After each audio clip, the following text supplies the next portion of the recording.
वाहून गेलेल्या अल्पवयीन मजुराचा मृत्यू।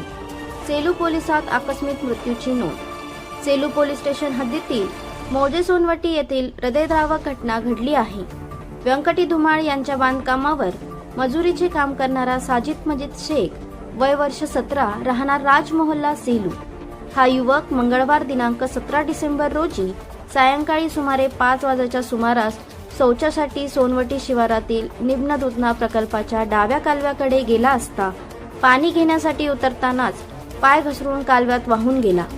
घटनेची माहिती मिळताच पोलीस उपनिरीक्षक राऊत, पोलीस हवालदार सूर्यवंशी, पोलीस शिपाई आघाव व डुबे यांना तातडीने शोध कार्यासाठी रवाना करण्यात आले होते।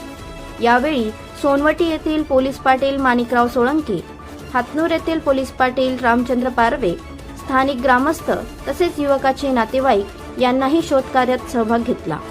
मात्र कालव्यातील पाण्याचा जोर व अंधारामुळे रात्री युवकाचा शोध लागला नाही, त्यामुळे सकाळी पुन्हा शोध मोहीम राबविण्याचे ठरविण्यात आले। बुधवार दिनांक 18 डिसेंबर रोजी सकाळपासून पुन्हा शोध मोहीम सुरू करण्यात आली होती। अखेर दुपारी 12:30 ते 1:30 वाजेच्या सुमारास युवकाचा मृतदेह कालव्यात आढळून आला। या घटनेची नोंद सेलू पोलीस स्टेशनमध्ये आकस्मिक मृत्यू म्हणून करण्यात आली आहे व पुढील तपास सुरू आहे। या दुर्दैवी घटनेमुळे सोनवटी परिसरात हळहळ व्यक्त होत असून युवकाच्या कुटुंबियावर दुःखाचा डोंगर कोसळला आहे। सह्याद्री वाहिनीसह सेलू प्रतिनिधी सतीश आकात।